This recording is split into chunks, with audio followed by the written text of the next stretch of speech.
أعوذ بالله من الشيطان الرجيم بسم الله الرحمن الرحيم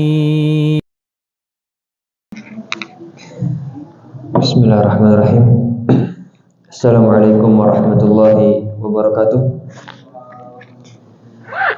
Alhamdulillahirabbil alamin. Innal hamdalillah nahmaduhu wa nasta'inuhu wa nastaghfiruh wa na'udzu billahi min shururi anfusina wa min sayyiati a'malina may yahdihillahu fala mudilla lahu wa may yudlil fala hadiyalah. Kita bersyukur kepada Allah Subhanahu wa taala karena limpahan nikmat dan karunia-Nya Allah Subhanahu wa taala lah kita bisa berkumpul di sini, bisa melaksanakan salah satu dari ketaatan yang agung, yaitu menghadiri majelis ilmu. Di sebuah hadis dikatakan, "Idza marartum biryadil jannah farta'u." Apabila kalian melewati riyadil jannah, taman-taman surga, farta'u, maka mampirlah.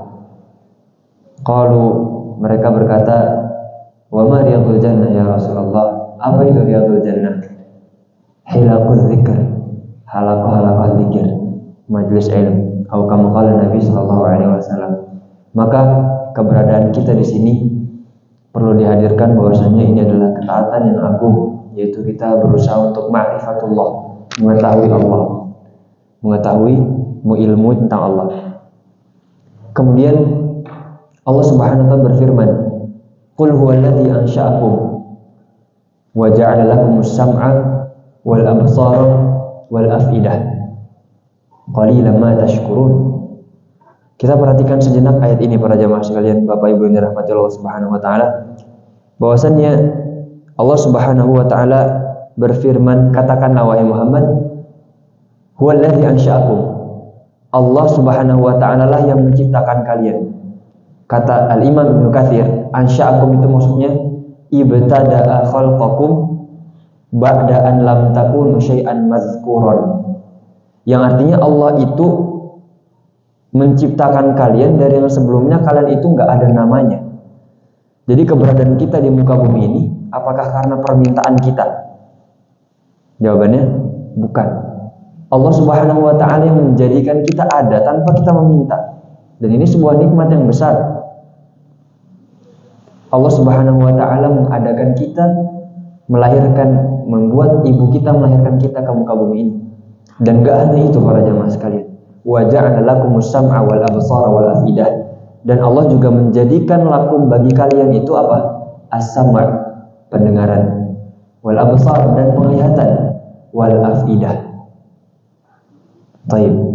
Jadi bayangkan kalau misalnya ada orang dilahirkan tanpa ada ketiga perangkat yang besar ini. Tidak ada penglihatan, tidak ada pendengaran, tidak ada hati. Dan kata Imam Ibnu Katsir, apa maksud kata hati di sini? Al-uqul wal idrak, akal dan kemampuan untuk menangkap. Jadi manusia itu nikmat yang agung diantaranya yang harus kita syukuri adalah kita bisa berpikir. Yang dengan berpikir ini kita bisa memahami kalam Allah, kalam Nabi sallallahu alaihi wasallam. Maka tadi kita harus perhatikan dulu. Setelahnya ayatnya nggak berhenti di situ. Qalilan ma tashkurun. Kita sudah dilahirkan, kita sudah diciptakan sama Allah Subhanahu. Dan kita diberi itu tiga perangkat yang besar tadi, pendengaran, penglihatan, dan hati. Tapi ternyata qalilan ma tashkurun, sedikit dari kalian itu yang bersyukur. Pertanyaannya, kenapa kita sedikit bersyukur? Para jamaah sekalian, ternyata kata Al-Imam Ibnu Katsir, ma aqalla tasta'miluna, betapa sedikitnya kalian ini menggunakan hadhil quwa, perangkat yang tadi diberikan itu, tiga itu, perangkat itu sedikit sekali digunakan fi ta'atihi, dalam ketaatan Allah, wa imtitsali awamirihi, dan melaksanakan perintahnya, wa tarki zawajirihi, dan meninggalkan larangannya. Jadi kenapa kita ini manusia dibilang sedikit bersyukur? Karena kenyataannya memang begitu. Coba kita runut lagi, kita coba muhasabah lagi, sehari ini kita gunakan 3 perangkat ini untuk apa saja. Kira-kira apakah kita mendapatkan kebanyakan itu untuk ketaatan, atau untuk kesia-siaan, atau bahkan kemaksiatan, waliyadzubillah. Maka manusia hendaknya memikirkan hal ini. Dia harus bersyukur kepada Allah itu bukan sekedar di lisan saja, tapi di sini kata Ibnu Katsir apa tadi? Melaksanakan ketaatan, melaksanakan perintah, dan meninggalkan larangan. Al-Imam Ibnu Qayyim rahimahullah ketika menjelaskan tentang nikmah, beliau mengatakan ismun li ma'rifati an-ni'mah. Sebuah kata yang menunjukkan pengetahuan kita terhadap suatu nikmat. Jadi Allah memberikan apa? Allah memberikan kita mata, Allah memberikan kita pandangan. Itu kita ma'rifati, bahwasanya kita yakini ini dari Allah. Dan mengetahuinya seseorang terhadap suatu nikmat yang Allah berikan adalah jalan untuk mengetahui Allah atau bersyukur kepada zat yang memberikan itu. Maka kita harus berusaha untuk mengetahui, menghitung ada berapa nikmat Allah yang ada pada diri kita hari ini. Kita bisa melakukan apa, anggota tubuh apa yang masih selamat pada diri kita, yang mungkin kebanyakan orang dicabut kenikmatan itu darinya.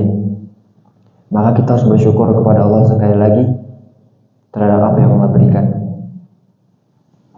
Dan tak lupa kita curahkan sholawat serta salam kepada Nabi kita, suri tauladan kita, guru kita, Nabi kita Muhammad SAW, kepada para keluarganya, sahabatnya, dan kepada para pengikutnya. Nabi SAW disifati akhlaknya adalah Al-Quran, yang artinya semua yang diperintahkan oleh Allah dilaksanakan dengan wajah yang paling sempurna oleh Nabi kita SAW. Semua larangan ditinggalkan oleh Nabi SAW. Maka dari itu kita harus berusaha sebaik mungkin untuk mengikuti Nabi kita SAW kalau kita kepengen dicintai oleh Allah. Qul in kuntum tuhibbunallah fattabi'uni. Katakanlah wahai Muhammad, apabila kalian ini mencintai Allah, fattabi'uni, maka ikutilah aku. Maksudnya ikutilah Nabi Muhammad. Yuhibbukumullah, niscaya Allah akan mencintai kalian. Jadi seberapa besar cintanya Allah kepada kita itu dilihat dari seberapa besar kita mengikuti Nabi-Nya SAW. Maka pentingnya belajar, pentingnya ma'rifat itu di sini. Cintanya Allah tergantung pada seberapa besar kita bisa mengikuti Nabi SAW. Maka kita sama-sama belajar, meningkatkan keilmuan kita.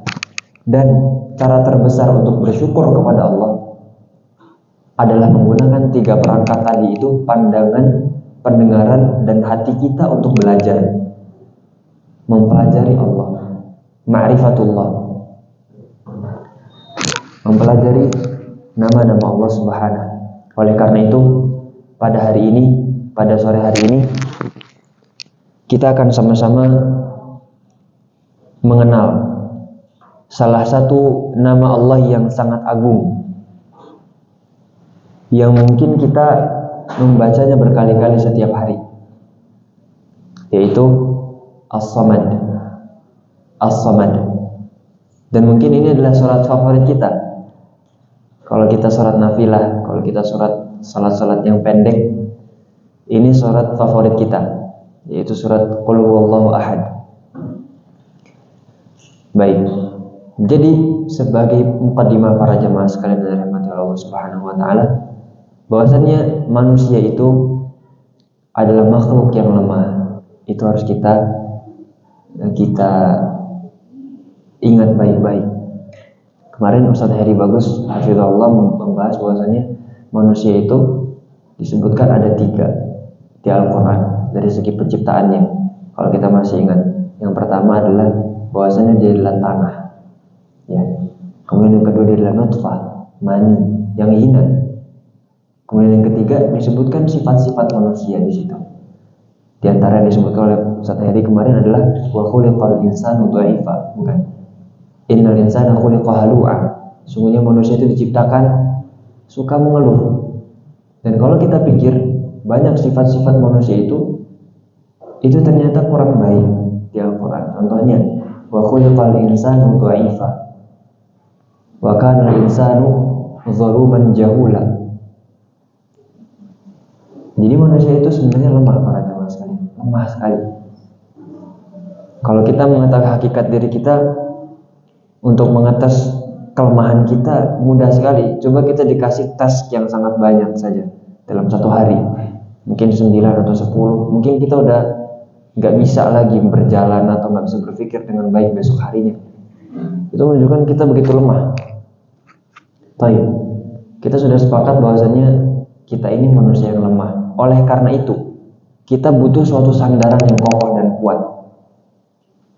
Kita butuh satu sandaran yang kokoh dan kuat. Yang sandaran itu nggak butuh kepada sandaran yang lain.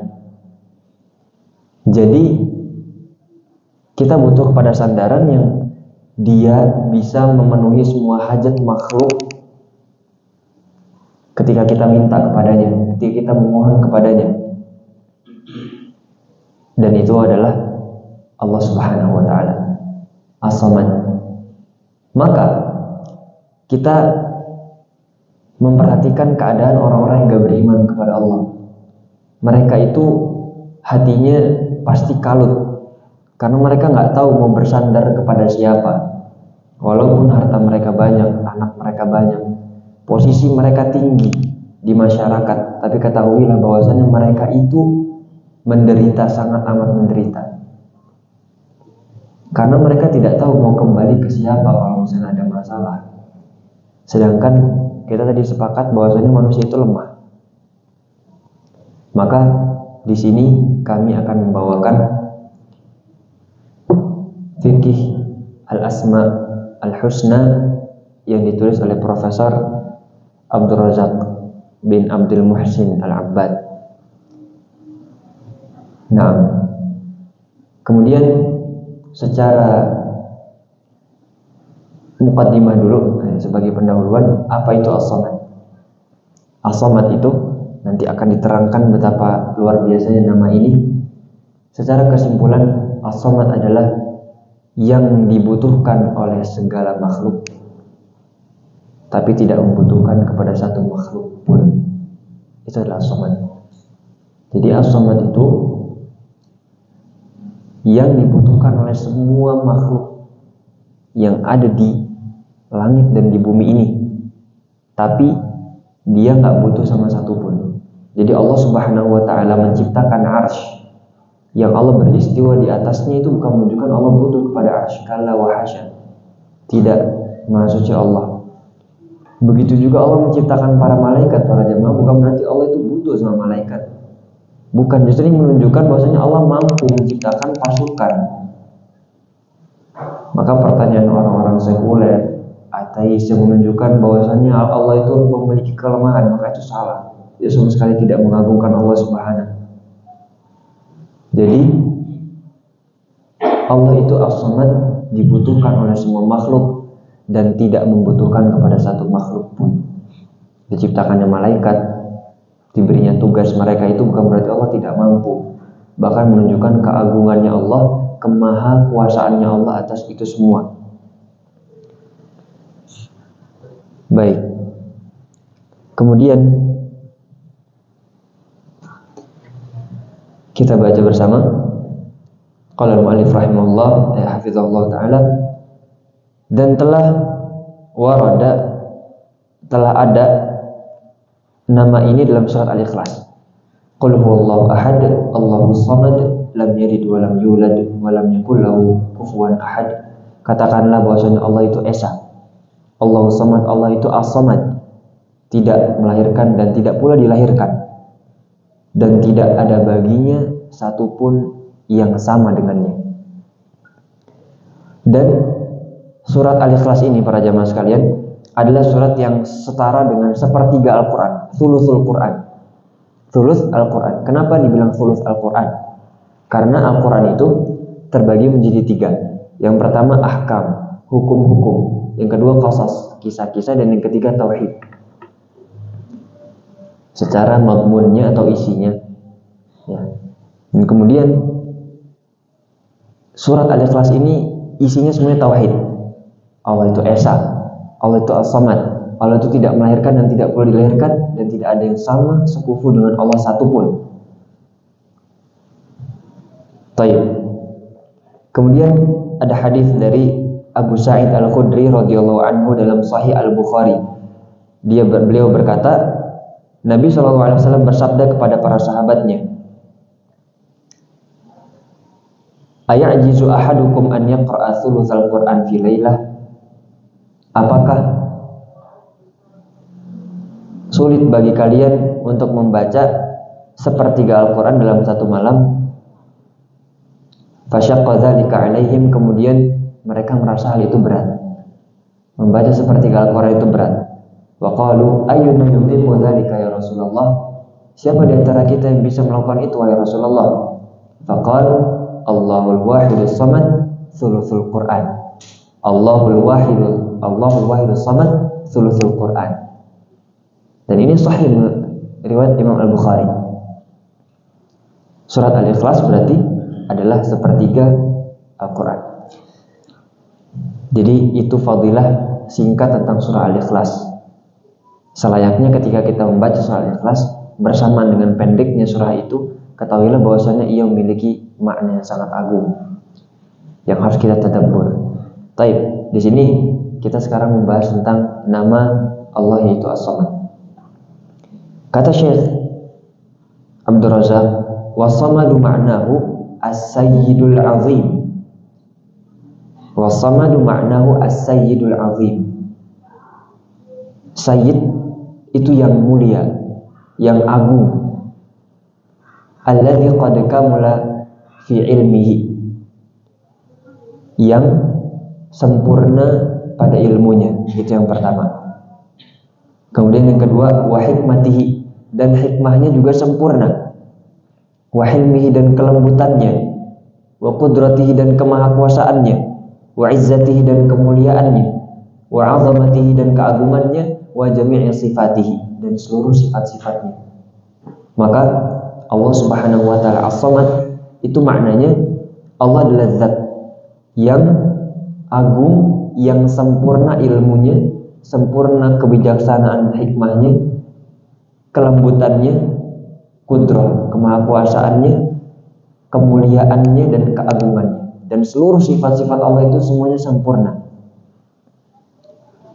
Maka jiwa ini, para jemaah, jiwa ini mencari kesempurnaan. Siapa sih yang bisa kita andalkan, itu pasti kita cari. Dan itu sudah menjadi kita, tabiat kita selaku manusia itu ingin mencari kesempurnaan. Maka Allah Subhanahu wa ta'ala adalah zat yang maha sempurna. Tidak ada satupun kekurangan yang Allah Subhanahu wa ta'ala miliki. Kemudian beliau melanjutkan, fahuwa wasi'us sifati 'azimuha. Maka Allah Subhanahu wa ta'ala sifat-sifatnya itu begitu luas, mencakup ke seluruh makhluknya. 'Azimuha, dan agung sifatnya. Alladzi samadat ilaihi jami'ul makhluqat. Nah ini yang tadi kita katakan, yang semua makhluk itu butuh kepada Allah. Samadat ilaihi jami'u al-makhluqat, yang semua makhluk itu butuh kepada Allah. Wa qasadathu kullul kainat bi usariha, dan menuju kepada Allah, menuju meminta kepada Allah, kullul kainat, segala sesuatu yang ada, hewan, malaikat, jin, manusia, itu butuh sama Allah, butuh. Mereka butuh sama Allah, butuh penjagaan, butuh pertolongan Allah. Bi usariha, dan termasuk juga family-familinya semuanya itu butuh sama Allah. Fi jami'i syu'uniha, dalam melaksanakan segala tugas mereka, perkara mereka. Jadi itu semua mereka butuh sama Allah. Falaisa laha rabbun siwah, maka tidak ada bagi makhluk-makhluk itu Rabb, Tuhan, siwahu, selain Allah. Wala maqsudun ghairuhu taqsiduhu wa talja'u ilaihi fi islahi umuriha ad-diniyah, dan tidak ada yang dituju selain Allah, tidak ada yang dituju selain Allah, wa talja'u ilaihi, dan berlindung kepadanya, meminta pertolongan kepadanya, fi islahi umuriha ad-diniyah. Ini penting sekali dalam memperbaiki perkara-perkara diniyah. Baik, jadi manusia itu mukallaf, manusia itu dibebani oleh Allah Subhanahu wa taala untuk melaksanakan syariat Allah. Pertanyaannya, kepada siapa kita meminta agar kita bisa melakukan semua syariat Islam ini? Tentunya kepada Allah. Jadi Allah Subhanahu wa taala yang mensyariatkan, dan kita juga minta tolong sama Allah supaya kita bisa dibantu untuk melaksanakan ibadah ini dengan sebaik-baik mungkin. Kita diperintahkan untuk berpuasa.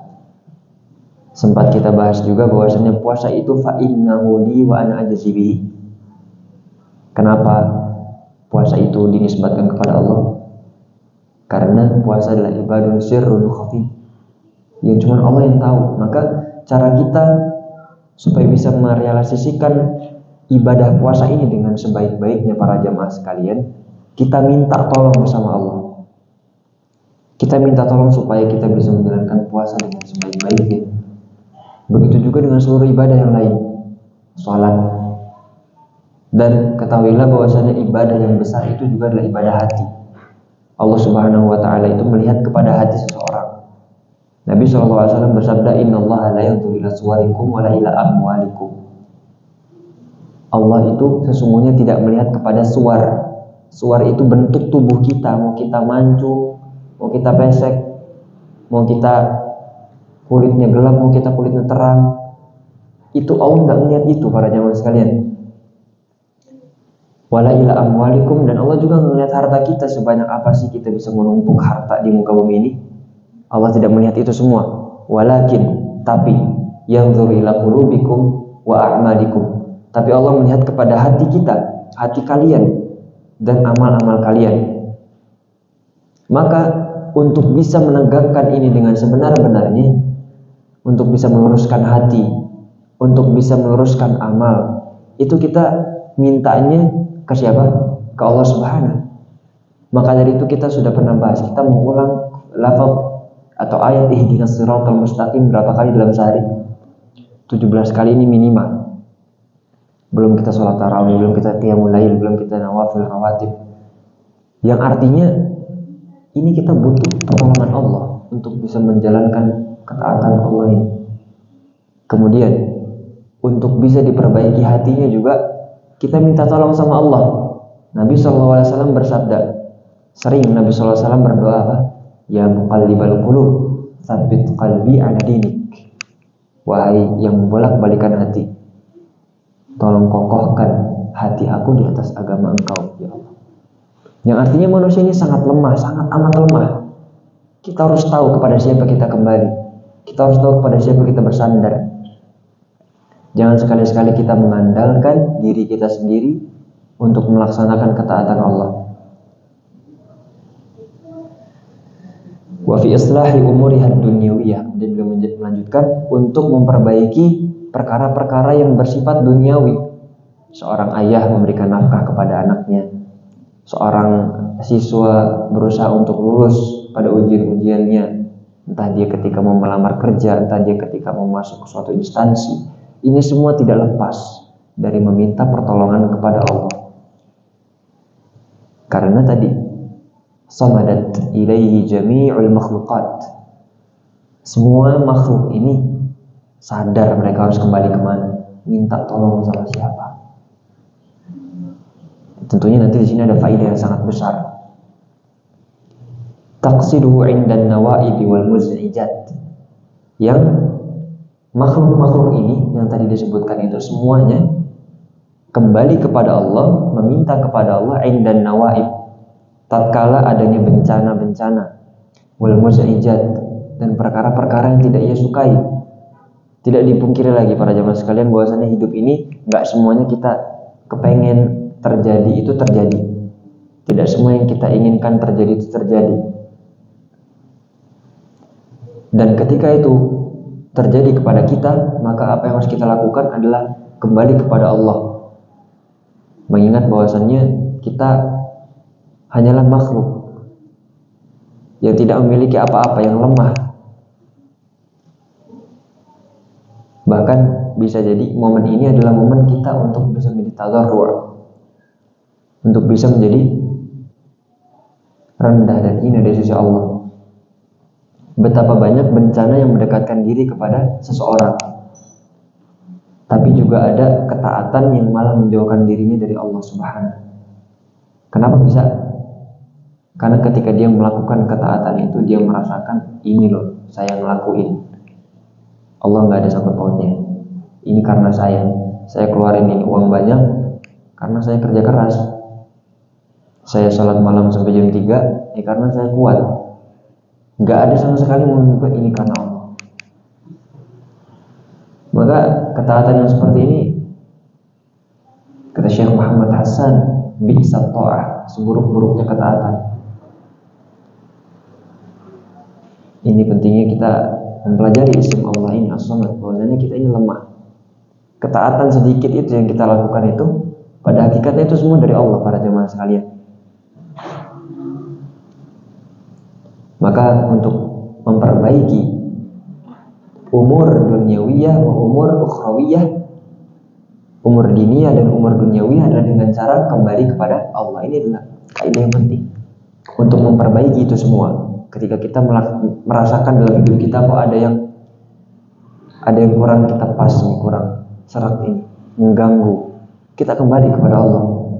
Begitu juga ketika kita melaksanakan ketaatan, mintanya sama Allah, minta untuk bisa distabat, dikokohkan di atas ketaatan itu sampai mati, itu mintanya ke Allah Subhanahu. Kemudian kata beliau lagi, wa tadra'u ilaihi idza asabatha syada'idu wal kurbat, dan menghinakan diri, tadra', menghinakan diri kepada Allah Subhanahu apabila menimpa makhluk ini syada'id, hal-hal yang sulit, wal kurbat, sama hal-hal yang sulit juga. Ketika terjadi hal-hal yang sulit, kita kembalinya ke Allah. Justru kita menghinakan diri di hadapan Allah, bukan malah semakin membangkang. Wa tastaghitsu bihi, dan memohon pertolongan kepada Allah, idza masatha al-masa'ibu, apabila seseorang itu ditimpa hal-hal yang menyulitkan dalam perkara dunianya, meminta pertolongan kepada Allah, wal masyaqqat, dan kesulitan-kesulitan yang amat banyak. Saat itulah kita harus kembali kepada Allah. Jadi di sini lebih ditekankan lagi oleh Syekh Abdul Razak, kapan ketika orang itu harusnya kembali kepada Allah.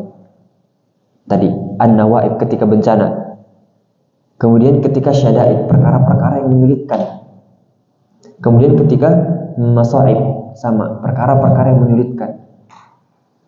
Ketika kita ditimpa kesulitan ini, seharusnya manusia itu kembali mengetahui kepada siapa dia harus meminta, bersimpuh, berdoa. Nah, li'annaha ta'lamu anna indahu hajatiha. Karena apa? Kenapa kita minta sama Allah? Nah, dijawab di sini. Li'annaha ta'lamu, karena semuanya para makhluk itu semuanya tahu. Anna indahu hajatiha, sesungguhnya jalan keluar dari kebutuhan-kebutuhan kita itu semuanya ada pada Allah. Ada semuanya pada Allah. Waladaihi tafriju kurbatiha, dan di sisi Allah itu waladaihi tafrija kurbatiha, dan di sisi Allah itu ada jalan keluar dari segala macam kesulitan, likamali ilmihi. Kembali lagi ke kaidah yang pertama tadi, kenapa Allah bisa menyelesaikan semua masalah kita? Pertama, likamali ilmihi, karena ilmunya Allah yang sangat sempurna, wasa'ati rahmatih, dan rahmatnya yang begitu luas, wa ra'fatih, dan kasih sayang Allah yang begitu luas, wa hanani, dan kelembutannya, wa azimi qudratih, dan agungnya kemampuan kemahakuasaan Allah, wa izzati, dan kemuliaannya, wa sultani, dan kerajaannya. Siapa yang gak meminta sama zat yang sesempurna ini? Maka kita sebagai seorang muslim itu selalu bersyukur.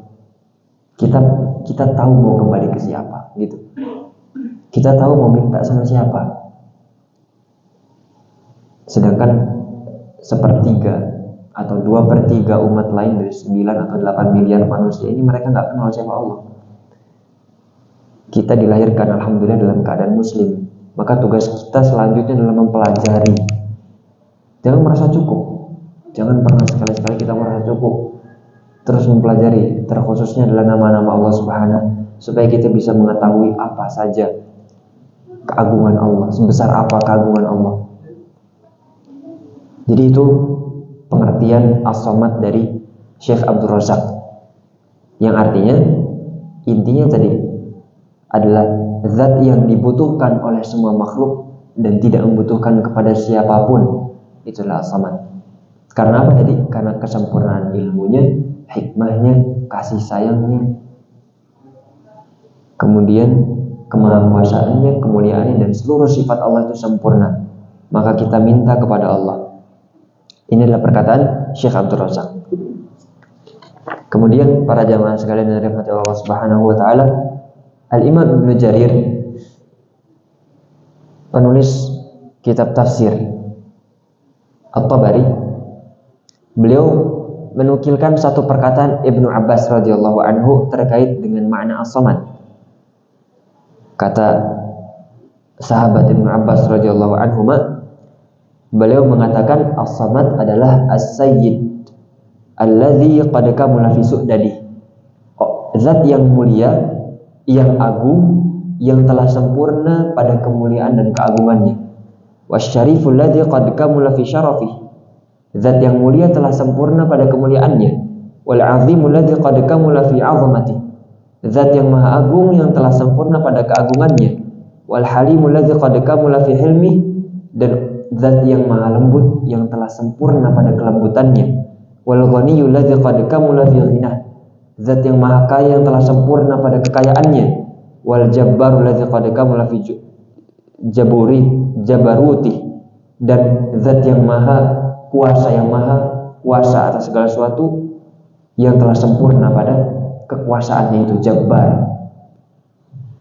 Wal alim, dan zat yang maha mengetahui, yang telah sempurna pada pada ilmunya. Wal hakim, zat yang maha bijaksana, yang telah sempurna pada kebijaksanaannya. Wa huwa alladzi qad kamula, dan Allah lah yang telah sempurna fi anwa'ish syarafi wa su'dat, pada macam-macam syaraf, kemuliaan dan keagungan. Wa huwa Allahu subhanahu, dan ini adalah Allah subhanahu, dan dialah Allah subhanahu wa ta'ala. Hadhihi sifatuhu la tanbaghi illa lahu, dan inilah sifat yang tidak layak kecuali hanya untuk Allah subhanahu wa ta'ala. Perhatikan bagaimana sahabat Ibnu Abbas ini mengutarakan agungnya nama As-Samad. Jadi beliau tidak mendatangkan satu nama, melainkan nama itu di puncak kesempurnaan. Tadi As-Sayyid, zat yang maha agung, yang maha mulia. Alladzi qad kamula fi su'dadi, yang kemuliaan itu sudah mentok, sudah penuh, sudah sempurna, tidak ada lagi di atasnya. Allah Subhanahu. Maka subhanallah, maha suci Allah dari segala macam kekurangan, aib, dan juga perkataan-perkataan yang telah dituduhkan oleh kaum musyrikin. Subhanallah ya amma yaqulun. Baik. Kemudian Syekh Abdul Razak memberi poin penting di sini, bahwasannya nama Allah As-Samad itu memberikan faidah, bahwasannya namanya yang agung ini adalah di antara sejumlah nama-nama Allah Subhanahu yang menunjukkan sifatnya bukan bermakna mufrad atau satu, tapi nama As-Samad ini menunjukkan banyaknya sifat Allah. Kenapa tadi? Karena sahabat Ibnu Abbas mengatakan nama Allah As-Samad maknanya apa tadi? As-Sayyid, Al-Azim, Al-Halim, Al-Hakim. Jadi nama As-Samad ini bukan cuma satu maknanya, banyak. Fa fihi dalalah ala kathrati sifatillah, maka di dalamnya ada tanda, ada petunjuk atas agungnya dan banyaknya sifat Allah dan sempurnanya. Jadi As-Samad ini luar biasa. Ketika kita mengingat As-Samad, maka kita mengingat zat yang maha sempurna di segala sisi, tak ada kekurangan. Jadi seharusnya semakin kita ingat Allah itu As-Samad, kita ini semakin kuat, bahkan jadinya kita semakin kuat, mampu untuk melewati tantangan, cobaan yang ada, ujian yang ada. Kemudian Al-Imam Ibnu Qayyim mengatakan, dinukilkan oleh beliau, As-Samad itu adalah yang agung dan yang mulia, yang telah sempurna tadi pada su'dan, kemuliaannya. Oleh karena itu dulu orang Arab itu, para jamaah sekalian, memberi nama orang-orang yang mulia mereka dengan nama ini, Samad. As-Samad dulu, orang-orang Arab dulu. Karena banyak sifat-sifat baik yang tersematkan kepada orang ini. Dulu orang-orang Arab kalau misalnya melihat orang mulia itu dibilangnya As-Samad, ini As-Samad dulu. Gitu. Baik. Kemudian Al-Imam Ibnu Qayyim melanjutkan. Penting sekali ini, Masya Allah. Berapa menit lagi, Pak? 3 menit ya? Mungkin. Baik. Kita baca. Fa inna samad man tasmudu nahwahul qulubu birraghbah warrahbah. Ini poin penting.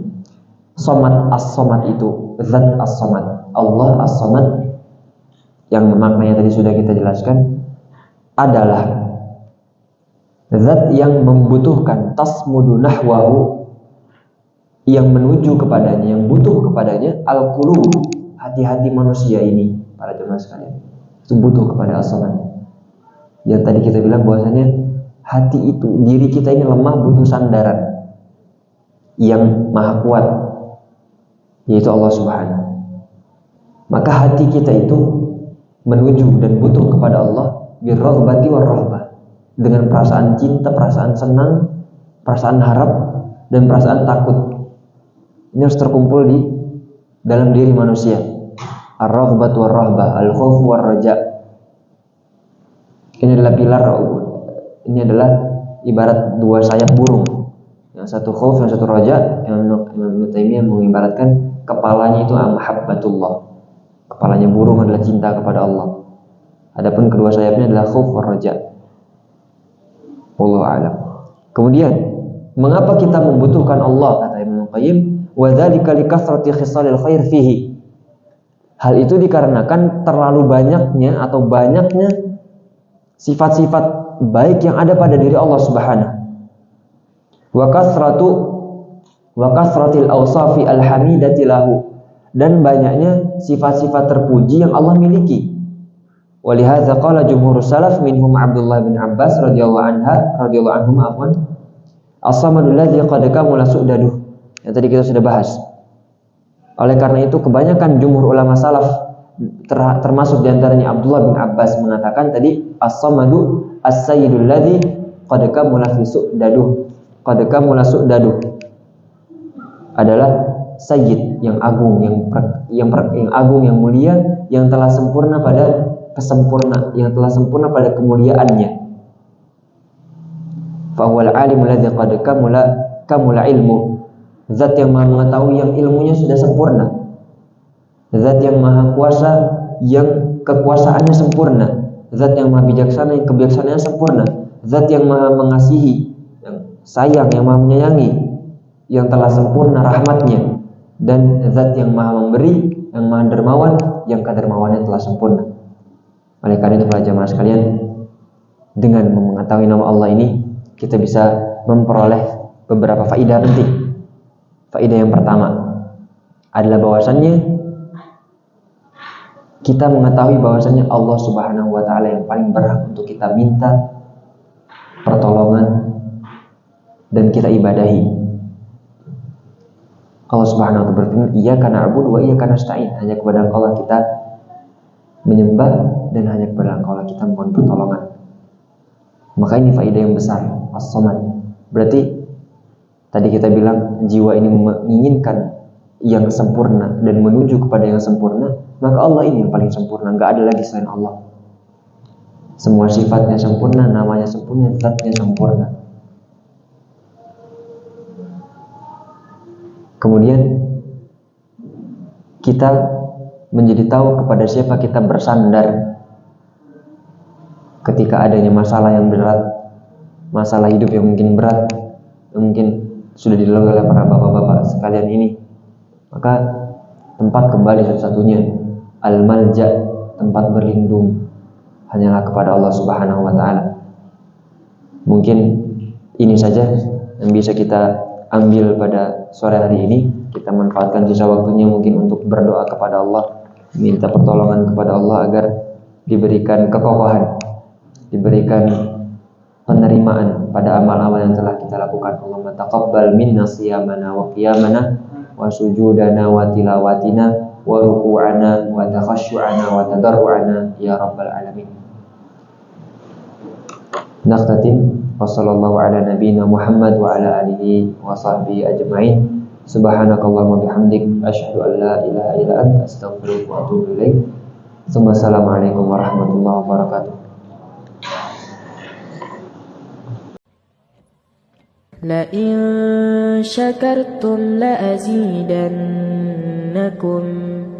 ولئن كفرتم إن عذابي لشديد